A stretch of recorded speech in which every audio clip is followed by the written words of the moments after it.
ಏನು ರಾಯರ ದರ್ಶನಕ್ಕೆ ಬಂದಿಯಾ? ಯಾವ ರಾಯರು? ಏನಯ್ಯ ನೀನು ಮಂತ್ರಾಲಯಕ್ಕೆ ಬಂದು ಯಾವ ರಾಯರು ಅಂತ ಕೇಳ್ತಾ ಇದೆಯಲ್ಲ? ಗುರು ಸಾರ್ವಭೌಮರು ರಾಘವೇಂದ್ರ ಪ್ರಭುಗಳು.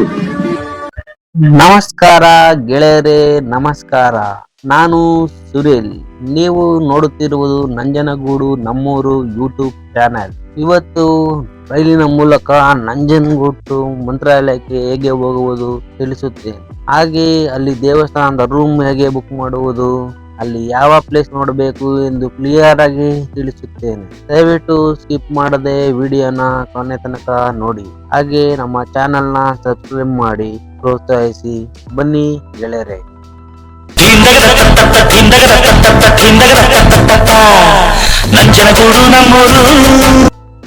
ನಂಜನಗೂಡಿಂದ ಮಂತ್ರಾಲಯಕ್ಕೆ 507 ಕಿಲೋಮೀಟರ್ ದೂರ ಆಗಿರುತ್ತೆ. ರೈಲ್ ಮೂಲಕ ಹೋಗ್ತೀರಾ ಅಂದ್ರೆ 12 ಅವರ್ ಜರ್ನಿ ಇದಾಗಿರುತ್ತೆ. ಆದ್ರಿಂದ 1 ತಿಂಗಳು ಮುಂಚೆನೆ ಪ್ಲಾನ್ ಮಾಡ್ರೆ ತುಂಬಾ ಒಳ್ಳೇದು. ಇನ್ನು ನಂಜನಗೂಡಿಂದಾನೆ ಡೈರೆಕ್ಟ್ ಟ್ರೈನ್ ಇರುತ್ತೆ. ಟ್ರೈನ್ ಹೆಸರು ಬಸವ ಎಕ್ಸ್ಪ್ರೆಸ್ ಅಂತ. ಒಬ್ರಿಗೆ 425 ರೂಪಾಯಿ. ಸ್ಲೀಪರ್ ಕೋಚ್ ಇದಾಗಿರುತ್ತೆ. ಬೆಳಿಗ್ಗೆ 11:20ಕ್ಕೆ ನಂಜನಗೂಡಿಂದ ಟ್ರೈನ್ ಹೊರಟ್ರೆ ಮಧ್ಯರಾತ್ರಿ 12:10ಕ್ಕೆ ಮಂತ್ರಾಲಯಂ ರೋಡ್ ರೈಲ್ವೆ ಸ್ಟೇಷನ್ಗೆ ತಲುಪುತ್ತೆ. ಅಲ್ಲಿಂದ ಶೇರ್ ಆಟೋ ಇರುತ್ತೆ. ಒಬ್ರಿಗೆ 50 ರೂಪಾಯಿ ತಗೋತಾರೆ. ಮುಂಚೆನೆ ದೇವಸ್ಥಾನದ ರೂಮ್ ಬುಕ್ ಮಾಡಿದ್ರೆ ತುಂಬಾ ಒಳ್ಳೇದು. ಮುಂದಿನ ವಿಡಿಯೋದಲ್ಲಿ ರೂಮ್ ಬುಕ್ ಮಾಡೋದು ಹೇಗೆ ಅಂತಾನೂ ತಿಳಿಸ್ತೀನಿ. ಇನ್ನು ಬೆಳಿಗ್ಗೆ 6 ಗಂಟೆಗೆ ದೇವಸ್ಥಾನ ಓಪನ್ ಆಗುತ್ತೆ. 6 ಗಂಟೆಯಿಂದ 2 ಗಂಟೆ ತನಕ ಇರುತ್ತೆ. ಹಾಗೆ ಸಂಜೆ 4 ಗಂಟೆಯಿಂದ 9 ಗಂಟೆವರೆಗೂ ದೇವಸ್ಥಾನ ತೆರೆದಿರುತ್ತೆ. ನದಿಯಲ್ಲಿ ಸ್ನಾನ ಮಾಡುವವರು ಹುಷಾರಾಗಿ ಹೋಗಿ. ತೆಬ್ದವರು ಒಬ್ರಿಗೆ 20 ರೂಪಾಯಿ ತಗೋತಾರೆ. ನಂತರ ದೇವಸ್ಥಾನಕ್ಕೆ ಸ್ನಾನ ಮಾಡ್ಕೊ ಹೊರಟ್ವು. ಮೊದಲು ಮಂಚಾಲಮ್ಮನವರ ದರ್ಶನ ಪಡೆದು ಗೋಮಾತೆಗೆ ನಮಸ್ಕರಿಸಿ ಒಳಗೊಟ್ವು. ಹೊರಗಡೆ ಹೋಗ್ತಿದಂಗೆ ಪೂಜೆ ಆಗ್ತಾ ಇತ್ತು. ಇನ್ನು ರಾಯರ ದರ್ಶನ ಪಡೆದು ಅಲ್ಲೇ ನಮ್ಮ ಬಾಸ್ ಆಂಜನೇಯ ಸ್ವಾಮಿಗಳು ದರ್ಶನನೂ ಪಡೆದು ಹೊರಗೆ ಬಂದ್ವು. ಅಲ್ಲಿಯೇ ತೀರ್ಥ ಪ್ರಸಾದ ತಗೊಂಡು ಊಟದ ಕಡೆಗೆ ಹೊರಟ್ವು. ದೇವಸ್ಥಾನದಲ್ಲೇ ಊಟದ ವ್ಯವಸ್ಥೆ ಇರುತ್ತೆ. ದಯವಿಟ್ಟು ಅನ್ನ ಪ್ರಸಾದವನ್ನ ವೇಸ್ಟ್ ಮಾಡದೆ ಎಷ್ಟು ಬೇಗ ಅಷ್ಟು ಹಾಕಿಸ್ಕೊತೀನಿ. ಮತ್ತೆ ಊಟ ಮುಗಿಸಿ ರೂಮ್ ಕಡೆಗೆ ಹೊರಟ್ವು. ಒಂದು ಸಣ್ಣ ನಿದ್ದೆ ಮಾಡಿ ಸಂಜೆ ಹೊತ್ತಿಗೆ ದೇವಸ್ಥಾನದ ಹತ್ರ ಹೊರಟ್ವು. ಇನ್ನು ನಮ್ಮ ಗೆಳೆಯ ಪವನ್ ರಾಯರ ವಿಗ್ರಹ ತೆಗೆದುಕೊಳ್ಬೇಕು ಅಂತ ಅಂಗಡಿ ಕಡೆಗೆ ಹೊರಟ್ವು. ಒಂದು ವಿಗ್ರಹಕ್ಕೆ 2,000 ರೂಪಾಯಿ ಆಗುತ್ತೆ. 2 ವಿಗ್ರಹ ತಗೊಂಡ. ದೇವಸ್ಥಾನದಲ್ಲಿ ಅಷ್ಟೊತ್ತಿಗೆ ರಥೋತ್ಸವ ಶುರು ಆಗಿತ್ತು. ಒಂದಾದ ನಂತರ ಒಂದೊಂದು ರಥಗಳು ಬರ್ತಾ ಇತ್ತು. ಎಲ್ಲವನ್ನು ಕಣ್ತುಂಬ್ಕೊಂಡು ರೂಮ್ ಕಡೆಗೆ ಹೊರಟು. ಅಲ್ಲಿಗೆ ಇವತ್ತೊಂದು ದಿನ ನಮ್ಗೆ ಮುಗೀತು. ಮಂತ್ರಾಲಯ ವಾಸ ಮಂತ್ರಾಕ್ಷತೆಯ ಅರಸ ಗುರು ರಾಘವೇಂದ್ರ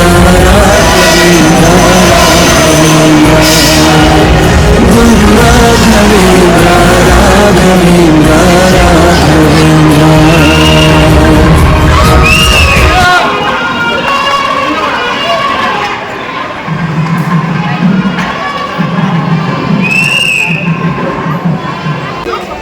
ಬೆಳಗ್ಗೆ ಬೇಗ ಎದ್ದು ರೆಡಿಯಾಗಿ ಮತ್ತೊಂದ್ಸಲ ರಾಯರ ದರ್ಶನ ಪಡೆದು ಅಲ್ಲಿಂದ ಪಂಚಮುಖಿ ಮತ್ತು ಬಿಚ್ಚಾಲೆಗೆ ನಮ್ಮ ಪ್ರಯಾಣ ಹೊರಟಿತ್ತು. ಬಿಚ್ಚಾಲೆಗೆ ಹೋಗಕ್ಕೆ ಆಟೋದಲ್ಲಿ ಒಬ್ರಿಗೆ 150 ರೂಪಾಯಿ ತಗೋತಾರೆ.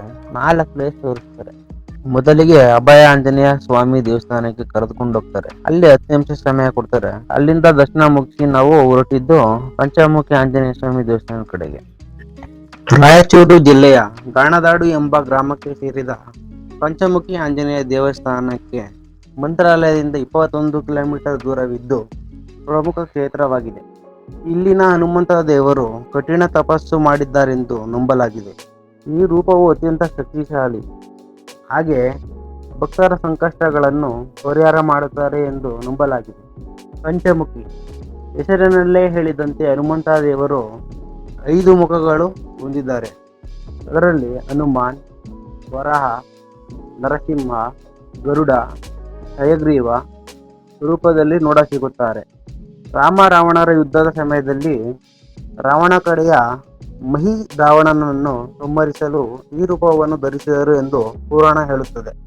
ಪಂಚಮುಖಿ ಆಂಜನೇಯ ಗುಡಿ ಹಿಂಭಾಗದಲ್ಲಿ ಲಕ್ಷ್ಮೀದೇವಿ ಗುಡಿ ಇದೆ. ಅದನ್ನೆಲ್ಲ ನೋಡ್ಕೊಂಡು ಪುಷ್ಪಕ ವಿಮಾನ, ಹಾಗೆ ಹಾಸಿಗೆ, ದಿಂಬು ಎನ್ನುವಂತೆ ಕಾಣುವ ಬಂಡೆಕಲ್ಲಿನ ಆಕೃತಿಗಳನ್ನು ನೋಡಿಕೊಂಡು ಅಲ್ಲಿಂದ ನಮ್ಮ ಮುಂದಿನ ಪ್ರಯಾಣ ಗುರುರಾಯರ ಶಿಷ್ಯರಾದ ಅಪ್ಪಣ್ಣಾಚಾರ್ಯರ ಮನೆ ಕಡೆಗೆ. ಜ್ಞಾನನಾಶಾಯ ವಿಜ್ಞಾನ ಪೂರ್ಣಾಯ ಸುಜ್ಞಾನದಾತ್ರೆ ನಮಸ್ತೆ ಗುರೋ ಶ್ರೀರಾಘವೇಂದ್ರಾಯ ಶ್ರೀರಾಘವೇಂದ್ರಾಯ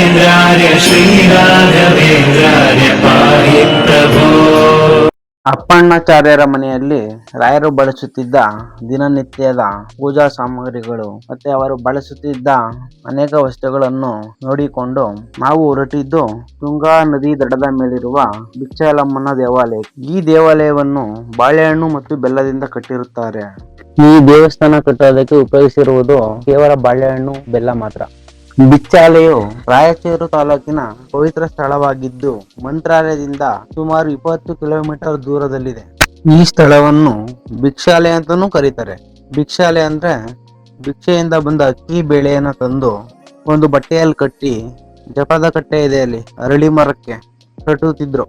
ಅಲ್ಲಿ ಅಭಿಷೇಕ ಮಾಡಿದ ನೀರನ್ನು ಪ್ರೋಕ್ಷಣೆ ಮಾಡಿದ್ರೆ ಅದು ಬಿಸಿ ಬಿಸಿ ಅನ್ನವಾಗ್ತಿತ್ತು ಎಂಬ ಸ್ಥಳ ಪುರಾಣ ಇದೆ. ಅದಕ್ಕೆ ಈ ಜಾಗಕ್ಕೆ ಭಿಕ್ಷಾಲೆ ಅಂತ ಕರೆಯುತ್ತಾರೆ. ಈ ಬೃಂದಾವನವನ್ನು ಅಪ್ಪಣ್ಣಾಚಾರ್ಯರು ಪ್ರತಿಷ್ಠಾಪಿಸಿದ್ದು. ರಾಘವೇಂದ್ರ ಸ್ವಾಮಿಗಳ ಏಕಾಶೀಲ ಬೃಂದಾವನ ಇದು. ಇವತ್ತಿಗೂ ಬೆಳಿಗ್ಗೆ 4 ಗಂಟೆಗೆ ರಾಘವೇಂದ್ರ ಸ್ವಾಮಿಗಳು ಅಪ್ಪಣ್ಣಾಚಾರ್ಯರು ಬಂದು ತುಂಗಾಭದ್ರಿ ನದಿಯಲ್ಲಿ ಸ್ನಾನ ಮಾಡುವರು ಎಂದು ಅಲ್ಲಿನ ಪ್ರತೀತಿ ಇದೆ. ಮೊದಲಿಗೆ ಬಿಚ್ಚಲಮ್ಮನವರ ದರ್ಶನ ಪಡೆದು ಅನಂತರ ರಾಘವೇಂದ್ರ ರಾಯರ ದರ್ಶನ ಹೋಗುವುದು ಇಲ್ಲಿನ ವಾಡಿಕೆ.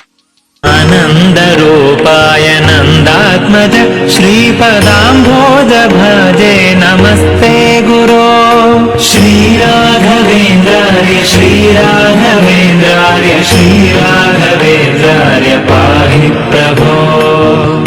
ಹಾಗೆ ಅಲ್ಲಿ ರಾಯರು ಬಳಸಿದ್ದ ರುಬ್ಬುವ ಕಲ್ಲಿದೆ. ಮತ್ತೆ ಅಲ್ಲಿಂದ ನಮ್ಮ ಪ್ರಯಾಣ ಮಂತ್ರಾಲಯದ ಕಡೆಗೆ.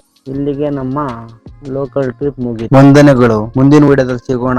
ಜೈ ಕನ್ನಡ. ಪೂಜ್ಯಾಯ ರಾಘವೇಂದ್ರಾಯ ಸತ್ಯಧರ್ಮರತಾಯ ಚ ಭಜತಾಂ ಕಲ್ಪವೃಕ್ಷಾಯ ನಮತಾಂ ಕಾಮಧೇನವೇ.